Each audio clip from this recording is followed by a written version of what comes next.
কথায় কথা কেউ নোংরামি কাপড় খুলবেন না। এমন গেছে একটা লাশের উপর 2টা লাশও রাখা হয়েছে। আমি 2 দিনে 730 ব্যাগ ব্লাড ব্যবস্থা করেছিলাম।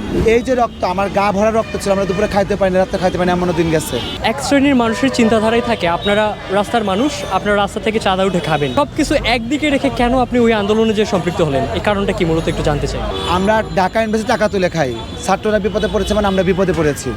আজকে ছাত্ররা না থাকলে আমরা টাকা তুলবো কার কাছ থেকে? সেই অধিকার থেকে ছাত্র আন্দোলন প্রথম থেকে শেষ পর্যন্ত ছিলাম। অনেক লোক ক্ষয়ক্ষতি হয়েছে, অনেক লোক মারাও গেছে, অনেক লোক মারা গেছে। এমন গেছে একটা লাশের উপর 2টা লাশও রাখা হয়েছে। ভ্যানে লাশ আসছে, সিএনজিতে লাশ আসছে, রিক্সা করে আসছে। এই যে রক্ত, আমার গা ভরা রক্ত ছিল, আমরা দুপুরে খাইতে পারিনি, রাত্রে খাইতে পারিনি, এমনও দিন গেছে। রক্তের গন্ধ খাওয়া যায় নাই। স্বাভাবিক মনের মানুষ কিন্তু সহজেই রক্ত পর্যন্ত যেতে পারে না, রক্ত দেখলেই সরে আসে। সে জায়গা থেকে আপনি একদম রক্তের সাথে মেখে গেলেন। এই সাহসটা এবং ওই সময়টাই প্রশাসনিক কোনো চাপ আপনাদের মাঝে আসছিল কি না? আমাদেরকে বাধা দেয়নি। আমরা যখন ঢাকা মেডিকেলে ঢুকছি তখন আমাদের বাধা দেয়নি, সেনাবাহিনী আমাদের বাধা দেয়নি, আমার আসতে দিচ্ছে। কিন্তু রাত্রিবেলা যখন আমরা ব্লাড ব্যাংকের জন্য যখন আমরা ব্যাগ কিনতে যাই তখন বাধা দিচ্ছে, পানি কিনতে যাই তখন বাধা দিচ্ছে, আপনারা বাইরে হতে পারবেন না। কারণ তখন দেশে 44 ধারা জারি হয়ে গেছিলো। তখন বলছে আপনারা যেতে পারবেন। তখন বললাম আমাদের রিস্ক নিয়ে আমরা যাবো, আমার এই লোকগুলো বাঁচার দরকার, ব্লাডের ব্যাগের দরকার।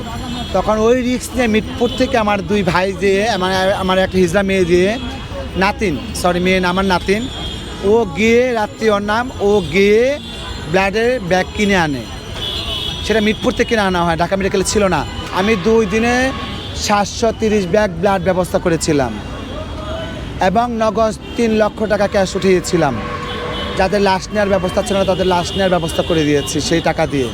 যাদের মেডিসিন কেনার ব্যবস্থা ছিল তাদের মেডিসিন কিনে দেওয়া হয়েছে। যাদের খাবার সংকট ছিল তাদের খাবার কিনে দেওয়া হয়েছে। কারণ এমনও লোক আছে যে যারা মারা গেছে, লাশ নিতে পারেনি, লাশ বাইরে রেখে দিয়েছে, মর্গে ঢুকানোর মর্গে জায়গা নেই, তাদের লাশ ভিতরে ঢুকানোর ব্যবস্থা করে দেওয়া হয়েছে। এবং ওখানে একটা লাশ, বাইরে একটা লাশ 2 দিন পরে ছিল, মারা যাওয়ার পর 2 দিন পরে ছিল, কেউ দাফন কাফন করে না। আমার হিজড়ারা সেটা নিয়ে দাফন কাফন করার ব্যবস্থা করেছে। এবং আমার গুরু মা সর্বপ্রথমে কিছু টাকা দিয়ে, আমি এমনটা বললাম না, সে বেশ কিছু টাকা দেবে। আমরা 6 জন মিলে 60,000 টাকা দিয়ে হলে প্রথমে টাকাটা শুরু করে উঠানো। এবং সেই টাকা দিয়ে হচ্ছে মেডিসিন কিনা, ব্লাডের জন্য ব্যাগ কিনা, ব্লাডের যারা ব্লাড দিচ্ছে তাদের জন্য একটা খাবার পানি এবং খাবার জুস কিনে দেওয়া।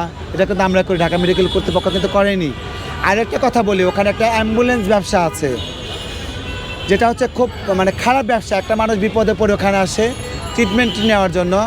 কিছু অসৎ ব্যবসায়ীরা ঢাকা মেডিকেলে বসে একটা ব্যবসা করে যাচ্ছে, লাশের সাথে ব্যবসা করে যাচ্ছে, যারা নাকি মানুষকে ঠ্যাক দিয়ে টাকা নিচ্ছে।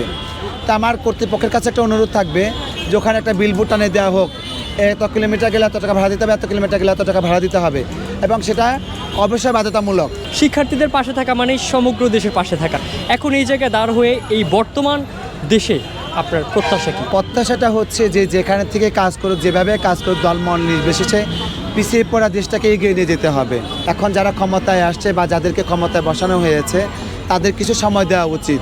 এখনই দাবি নিয়ে যে ভাইয়েরা বোনেরা যারাই আসুক, মাঠে নামতেছে, আনসার বলেন, রিক্সাওয়ালা বলেন বা ভিভিওয়ালারা বলেন, আনপাবলিক বলেন, একটু কিছু হলে একটা দাবি নিয়ে মাঠে নামে আসে, এটা ঠিক না। আপনি এবং আপনার সম্প্রদায়ের যারা আছেন তাদের জন্য আপনার কিছু প্রত্যাশা বা চাওয়া আছে কি না? আমার এবং আমার সম্প্রদায়ের লোকজনদের নিয়ে আমার প্রত্যাশা হচ্ছে যারা হিজড়া কালচার করবে তারা হিজড়া কালচার করার জন্য তাদেরকে জায়গা করে দেওয়া হোক। যারা হিজড়া কালচার করবে না তাদের আওতায় রেখে যে কালচার তারা যেতে চায়, চাকরি করতে চায়, ব্যবসা করতে চায়, বুটিক্স করতে চায়, নাচ গান করতে চায়, তাদেরকে সেখানে যাওয়ার জন্য তাদের ভালোভাবে যেন তারা এগিয়ে নিয়ে যেতে পারে, তাদের সাপোর্ট দিক। যারা হিজড়া কালচারটা করেন সম্মানের সহিত করেন, কারোর সাথে কোনো বিবাদকে বাঁধবেন না। আর কথায় কথা কেউ নোংরামি কাপড় খুলবেন না। কাপড় হচ্ছে ইজ্জতের জিনিস, ইজ্জতটা ঢেকে রাখেন।